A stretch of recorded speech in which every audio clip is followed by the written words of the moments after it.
역경을 대처하는 길. 욥기 1장 13절에서 22절 말씀을 통해 얻게 되는 교훈을 생각하겠습니다. 18세기의 영국에서 활동했던 위대한 복음의 일꾼 중에 톰 레이디라는 목사님이 있습니다. 만세 반석 열리니 내가 들어갑니다 라는 찬송가의 가사를 지은 분입니다. 불행하게도 그는 폐결핵으로 38세의 젊은 나이에 세상을 떠났습니다. 그러나 그가 남긴 불후의 찬송시는 우리 믿는 성도들의 가슴을 영원토록 울려줄 것입니다. 그가 쓴 찬송시 중에 우리가 즐겨 부르는 고요한 바다라는 찬송이 있습니다. 그 찬송 1절 가사는 이렇습니다. 고요한 바다로 저 천국 향할 때 주 내게 순풍 주시니 참 감사합니다. 이어서 2절은 큰 물결 일어나 나 쉬지 못하나 이 풍랑 인하여 더 빨리 갑니다라고 노래합니다. 1절에서는 이 세상을 순풍 만난 듯이 살게 해 주셔서 감사하다라고 고백합니다. 2절에서는 큰 풍랑이 일어나서 몹시 힘들지만 그 가운데서도 천국 향해 가는 발걸음을 늦추어지지 않게 하시니 참 감사하다라고 고백합니다. 톰 레이디 목사님의 찬송시가 말해주고 있듯이 우리의 인생에는 순풍과 역경이 있기 마련입니다. 기쁨과 즐거움도 있지만 고난과 고통 또한 피할 수 없는 것이 사람의 한생이라고 할 수 있습니다. 이 세상을 한번 진지하게 들여다봅시다. 우리가 살고 있는 이 땅은 행복보다는 불행이 형통보다는 고난이 더 많은 것 같습니다. 그래서 어느 종교에서는 생로병사를 기본으로 해서 8고, 16고, 32고, 64고, 128고 등의 여러 가지 고난을 풀어나가는 고통의 철학을 가르칩니다. 사람의 한 생을 수많은 고난의 연속으로 보는 것은 분명히 일리가 있습니다. 너무 비관적인 태도가 아니냐며 이의를 제기할 수도 있을 것입니다. 그러나 그렇지 않습니다. 그 누가 이 세상을 고통 없이 살 수 있습니까? 그 누가 이 세상을 사는 것이 어렵지 않다고 말할 수 있을까요? 그런 사람은 없습니다. 아무도 이 사실을 부인하지 못합니다. 이 땅에서 고통을 면제받고 살 수 있는 사람은 하나도 없습니다. 우리는 고난을 예측하지 못합니다. 이것이 우리를 당혹스럽게 만듭니다. 언제, 어디서 그 흉한 모습을 드러낼지 모르는 것이 고난입니다. 고난이 갖는 이 예측 불허성을 우리는 욥의 사건을 통해서 생생하게 실감할 수 있습니다. 본문 말씀 13절을 보면 제일 앞에 하루는이라는 말이 나옵니다. 여기에는 굉장한 의미가 내포되어 있습니다. 하루는이라고 한 그 어느 날에 정말 무서운 사건이 일어났습니다. 욥의 운명이 하루아침에 바뀌는 날벼락이 떨어진 것입니다. 그날에 그처럼 기막힌 일이 생길 것이라고 욥이 꿈엔들 알았겠습니까? 그날은 그의 자녀들이 맏형의 집에 모여 잔치하며 먹고 마시는 날이었습니다. 얼마나 흐뭇하고 화기애애한 시간들이 흐르고 있었을까요? 그러나 불행은 노크도 없이 문을 박차고 들어왔습니다. 그 순간부터 무서운 일들은 설상가상으로 줄을 이었습니다. 갑자기 스바 사람이 나타나서 나귀와 소를 빼앗고 종들을 죽였습니다. 하늘에서 불이 내려와 양떼와 종을 살라버렸습니다. 갈대아 사람이 새 무리를 지어 갑자기 낙타에게 달려들어 모두를 빼앗고 칼로 종을 죽였습니다. 욥의 자녀들이 모여 잔치하던 집에 거친 들에서 큰 바람이 몰려와 네모퉁이 기둥을 치므로 집이 무너져서 다 깔려 죽고 말았습니다. 하루는 다음에 갑자기라는 말이 나옵니다. 짤막한 이 한마디에는 모든 불행과 재난이 불시에 찾아온다는 것을 교훈하고 있습니다. 욥의 식구들 중 아무도 예상할 수 없었던 사건들이 에게 찾아왔던 것입니다. 2장 8절은 욥의 몸에 병까지 났다고 말하고 있습니다. 멀쩡하던 그의 몸에 갑자기 심상치 않아 보이는 이상 증세들이 나타나기 시작했던 것입니다. 이 모든 사건이 한순간에 복병이 덮치듯 갑자기 일어났습니다. 욥이 당한 비극이야말로 글자 그대로 엎친 데 덮친 격으로 설상가상으로 찾아왔던 것입니다. 이와 같은 욥의 사건을 보면서 무슨 이야기가 이래? 너무 지나치게 꾸민 것 같아. 세상에 이런 일이 어떻게 있을 수 있어? 라고 말하는 사람이 있을지 모릅니다. 그러나 그렇지 않습니다. 이것은 진리입니다. 재난은 어느 날 갑자기 찾아오는 것입니다. 그리고 한번 어려운 일을 당하면 연속적으로 어려운 일을 당하는 예가 많습니다. 이것은 우리 주변에서 흔히 볼 수 있는 일입니다. 욥은 꿈에도 자기에게 그와 같은 불행이 찾아오리라고는 예측하지 못했습니다. 욥기 29장 18절을 보면 욥은 이렇게 말합니다. 내가 스스로 말하기를 나는 내 보금자리에서 숨을 거두며 나의 날은 모래알같이 많으리라 하였느니라. 그는 자신에게 다가올 미래를 낙관적으로 내다보았던 것 같습니다. 개역 한글 성경에는 내 보금자리에서 선종하리라로 기록되어 있습니다. 여기서 선종한다는 말은 착하게 살다가 복되게 죽을 것이라는 뜻입니다. 곧 욥은 나는 착하게 살다가 복되게 임종을 맞이하게 될 거야. 나는 모래알처럼 많은 날들을 누리면서 살 거야 라고 장담했던 것 같습니다. 그러나 욥기 30장 26절에서 그는 내가 복을 바랐더니 화가 왔고 광명을 기다렸더니 흑암이 왔구나라고 말하고 있습니다. 전혀 예측하지 못한 일이 일어난 것에 대한 당혹감을 감추지 못하고 있는 모습을 볼 수 있습니다. 우리 주변에서 갑자기 사고를 당한 사람들의 경우도 마찬가지입니다. 그들의 경우를 유심히 살펴보십시오. 욥이 갑자기 고난을 당했던 것처럼 그들도 불시에 재난을 당했다는 것을 알 수 있을 것입니다. 고난에는 대략 몇 가지 유형이 있습니다. 먼저 이유를 알 수 없는 고난이 있습니다. 욥이 당한 고난이 바로 여기에 해당합니다. 욥은 온전하고 정직하여 하나님을 경외하며 악에서 떠난 사람이었습니다. 그러한 욥에게는 절대로 일어나지 않을 것 같은 사건들이 갑자기 찾아온 것입니다. 우리는 욥기 1장과 2장을 통해 그가 왜 그런 어려움을 치러야 했는지 그 배경을 어느 정도 알고 있습니다. 그러나 욥의 입장에서는 아무것도 아는 바가 없었습니다. 욥에게 왜 그와 같은 일들이 일어나는지 하나님이 설명을 하지 않으셨기 때문입니다. 하나님은 모든 행하시는 것을 스스로 진술치 아니하시나니 욥의 경우와 마찬가지로 우리에게도 이유를 모르는 어려움이 찾아올 때가 있습니다. 착하고 선한 사람일수록 이유를 모르는 고난으로 시련을 겪는 것을 흔하게 봅니다. 이것이 바로 의인이 당하는 고난의 수수께끼입니다. 또한 천벌을 받아야 마땅할 것 같은 악인이 떵떵거리며 온갖 부귀영화를 누리며 살고 있는 건 역시 수수께끼입니다. 의인이 이유를 모르는 고난을 당해서 고통하는 수수께끼나 악인이 평생 형통하면서 장수를 누리는 수수께끼나 다 불가사의한 것이라고 할 수 있습니다. 욥에게도 이런 문제로 고민한 흔적이 있습니다. 욥기 21장에서 그는 이렇게 말합니다.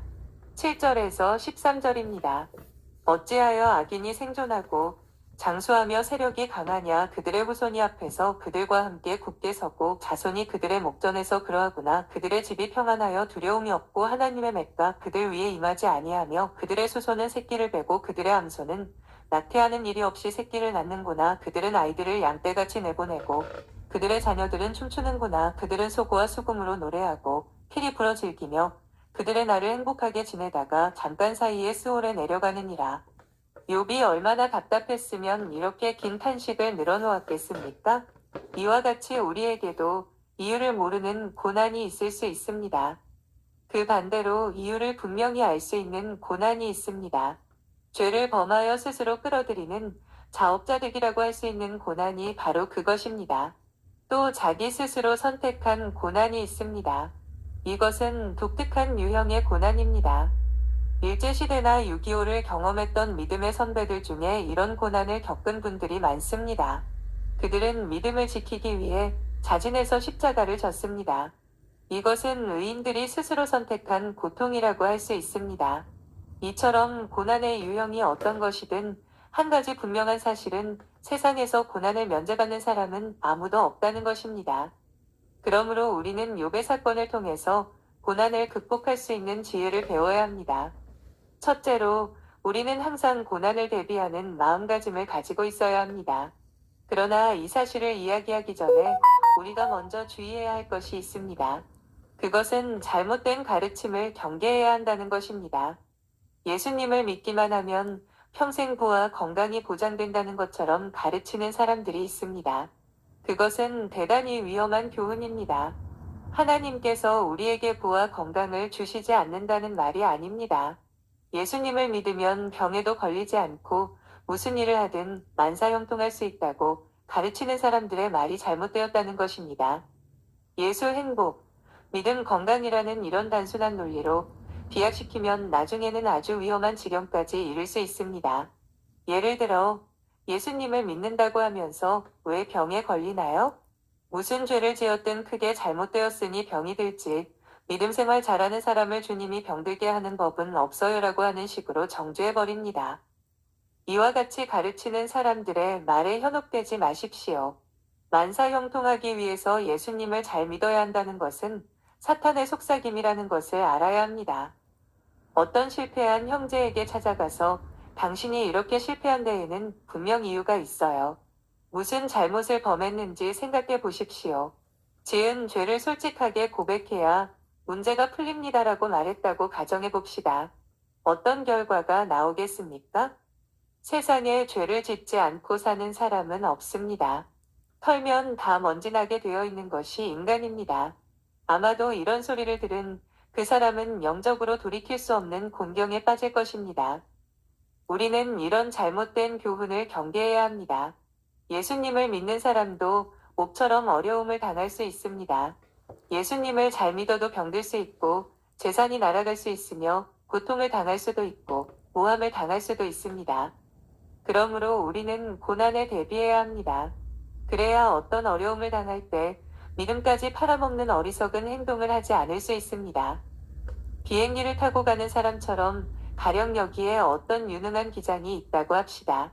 그가 자신의 비행 경력과 탁월한 조종수를 내세우며 내가 조종하는 비행기는 절대로 사고가 일어나지 않아 하고 큰 소리를 친다면 그의 말에 수긍할 수 있겠습니까? 아무도 그의 말을 믿으려고 하지 않을 것입니다. 아무리 뛰어난 비행 교육을 받고 아무리 자랑할 만한 비행 경력을 가졌다 해도 사고가 나지 않는다는 법은 없습니다. 비행기를 몰고 창공을 나는 한 언제 어떤 일이 생길지 아무도 예측하지 못합니다. 조종사는 항상 사고가 일어날지도 모른다는 개연성을 인정해야 합니다. 조종사가 많은 시간을 들여서 비행 교육을 받고 훈련을 하는 이유가 무엇이겠습니까? 만약의 사태에 대비하고 안전 운항을 하기 위해서입니다. 여객기에 몸을 실으면 원하지 않아도 반드시 들어야 하는 말이 있습니다. 여승무원이 나와서 몇 가지 안전수칙을 가르쳐 줍니다. 그런데 그 행동 지침을 귀담아 듣는 사람은 별로 없습니다. 설마 그런 일이 일어날까 하는 식으로 받아 넘깁니다. 나는 기도를 많이 했으니 사고가 나지 않아. 괜찮아라고 생각하며 승무원의 말을 무시하는 사람이 있을 수 있습니다. 그런 믿음을 전적으로 잘못되었다고 말할 수는 없습니다. 그러나 그런 행동을 모두 옳다고 할 수도 없습니다. 세상을 살아가는 방법도 마찬가지입니다. 비행기를 타고 가는 사람처럼 살아야 합니다. 다시 말해 만일의 사태에 대비하며 살아야 한다는 것입니다. 전도서 3장에는 하나님께서 우리 개개인을 위해 정해 놓으신 때와 목적이 있다고 했습니다. 1절에서 8절입니다. 범사에 기한이 있고 천하만사가 다 때가 있나니 날 때가 있고 죽을 때가 있으며 심을 때가 있고 심은 것을 뽑을 때가 있으며 죽일 때가 있고 치료할 때가 있으며 헐 때가 있고 세울 때가 있으며 울 때가 있고 웃을 때가 있으며 슬퍼할 때가 있고 훔칠 때가 있으며 돌을 던져버릴 때가 있고 돌을 거둘 때가 있으며 안을 때가 있고 않는 일을 멀리할 때가 있으며 찾을 때가 있고 잃을 때가 있으며 지킬 때가 있고 버릴 때가 있으며 빼질 때가 있고 꿰맬 때가 있으며 잠잠할 때가 있고 말할 때가 있으며 사랑할 때가 있고 미워할 때가 있으며 전쟁할 때가 있고 평화할 때가 있느니라. 이 모든 것을 하나님이 때를 따라 만드셨다고 했습니다. 하나님께서 하시는 시종을 사람들이 예측하지 못하도록 좋은 때가 있는가 하면 나쁜 때도 있고 바람이 부는 날이 있는가 하면 바람이 잔잔한 때가 있다고 합니다. 하나님이 이 모든 것을 만들고 경영하십니다. 그렇기 때문에 우리가 세상을 사는 이상 좋은 일만 기대하는 어리석음을 버려야 합니다. 나쁜 일도 있을 수 있다는 것을 알아야 합니다. 그러므로 항상 고난에 대비하는 것이 생을 사는 지혜라고 할 수 있습니다. 어느 집 막내가 대학 입시를 치렀던 해에 있었던 일입니다. 시험을 보고 난 후 아이가 한 사흘 동안 방 안에서 나오지 않았습니다. 이불을 뒤집어 쓰고 누워있는 것을 보면 만족하게 시험을 보지 못한 것이 분명했습니다. 그런 꼴을 보는 부모의 심정은 괴롭기 그지없습니다. 너무 답답한 나머지 하루는 그 아이를 불러냈습니다. 그리고 전도서 7장 14절을 펴놓고 함께 읽습니다. 형통한 날에는 기뻐하고 곤고한 날에는 되돌아보아라. 이 두 가지를 하나님이 병행하게 하사 사람이 그의 장래 일을 능히 헤아려 알지 못하게 하셨느니라. 지금이야말로 이 말씀의 의미를 깊이 깨달을 수 있는 좋은 기회라고 충고를 해주었습니다. 그러나 그 후에도 아이의 태도는 별로 달라지지 않았습니다. 집안 분위기는 무겁게 가라앉았습니다. 보다 못해 어느 날 그 아이를 데리고 가까운 산을 찾았습니다. 산을 오르며 그의 마음을 달래보려고 했습니다. 정상에 올라가 둘이 마주 앉았을 때 저는 이런 이야기를 했습니다. 엄마와 아빠는 너희 삼형제를 놓고 감사하는 것이 많단다. 잘 먹이지도 못했는데 건강하게 자라준 것이 얼마나 감사한지. 그리고 잘 돌보지도 못했는데 신앙생활을 잘하는 것을 보면 얼마나 감사한지. 그리고 과외 한 번 안 시켰지만 원하는 학교에 소신껏 지원할 수 있었다는 것이 얼마나 감사한지. 내가 이번 시험에 낙방한다 할지라도 아빠는 감사하게 생각한단다. 내가 인생 공부를 그만큼 하는 셈이니 그것 또한 감사한 것이 아니겠니? 아이는 아비의 말을 잠자코 들어주었습니다.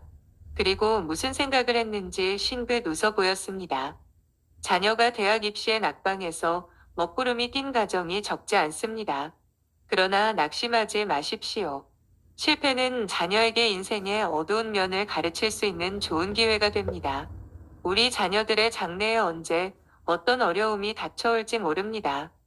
그때를 대비하여 고난을 극복할 수 있는 능력을 키우는 절호의 기회로 삼는 것이 중요합니다.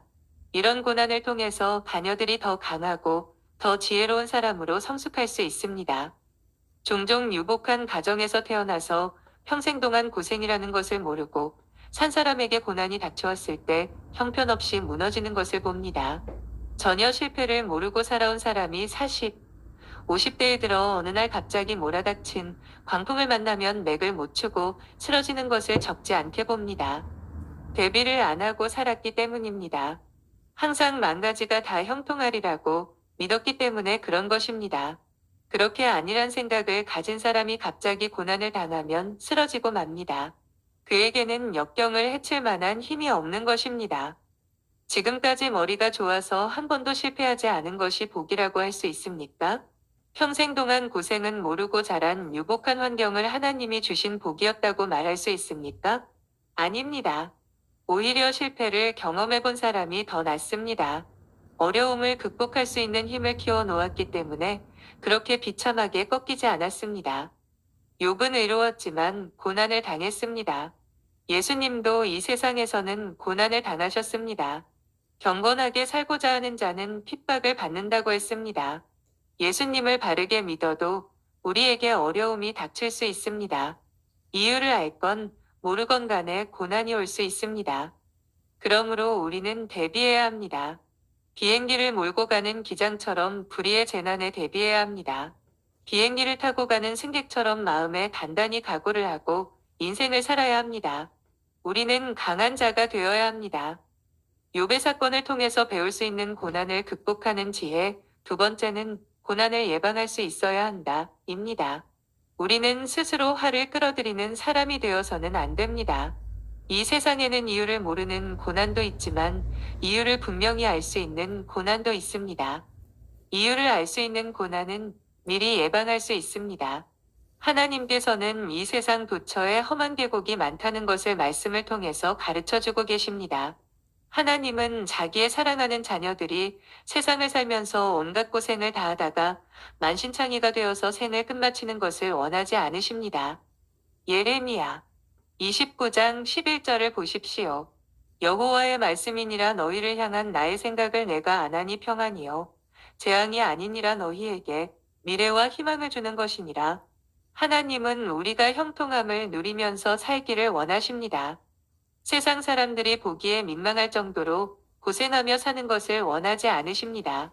하나님이 우리에게 성경을 주신 이유는 세상이 너무나 험하고 어둡기 때문입니다.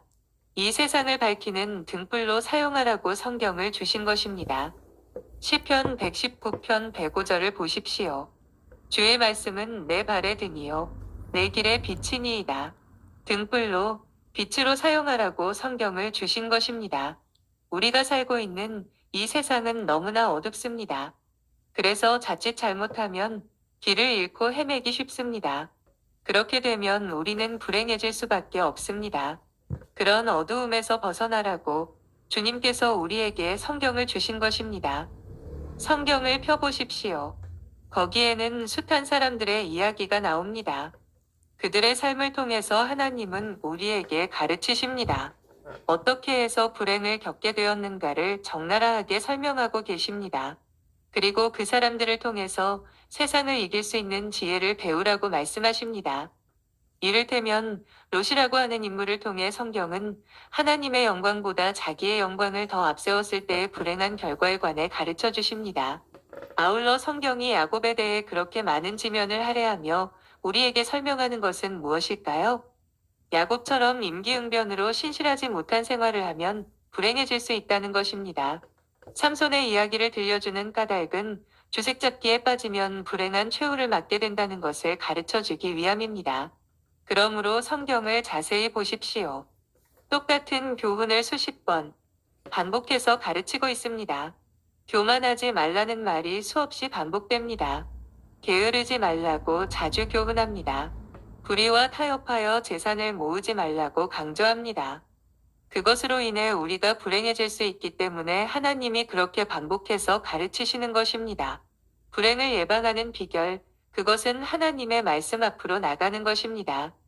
잠언 1장 33절 말씀을 주목하십시오.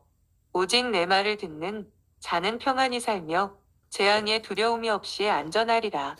불행을 예방하고 싶다면 하나님의 말씀 앞에 겸손히 무릎을 꿇으십시오.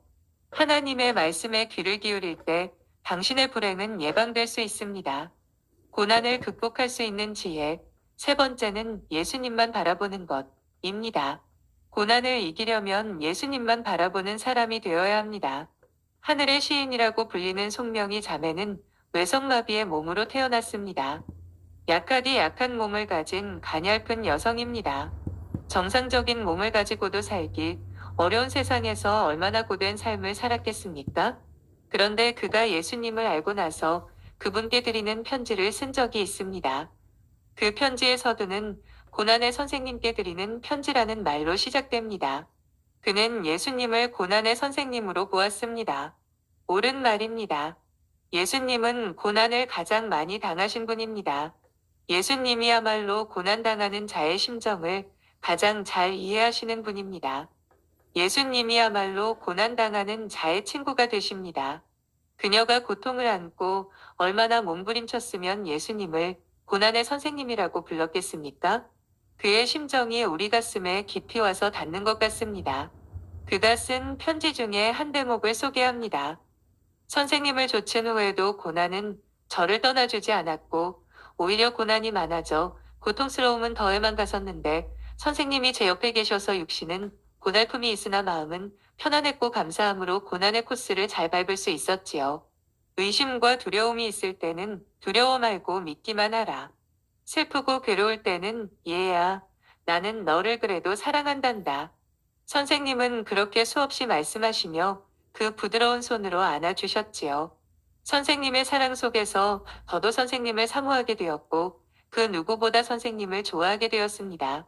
제가 선생님을 만난 후 건강이 없어도 지식이 없어도 많은 재물이 없어도 모든 일이 잘 되든지 안 되든지 선생님이 계시기에 감사할 수 있었지요. 선생님, 고난은 고난으로 끝나는 것이 아닌가 봐요. 그 어려움 때문에 선생님을 만나게 되었고 또한 고난이 가져다준 성숙이라는 작은 선물도 있으니 말입니다. 감사의 성숙과 이해의 성숙은 고난이 아니면 얻어지는 게 아닌가 봅니다. 그리고 고난은 영광을 가져다 주지요. 진한 감동을 주는 편지입니다. 고난을 이기려면 예수님만 바라보아야 합니다.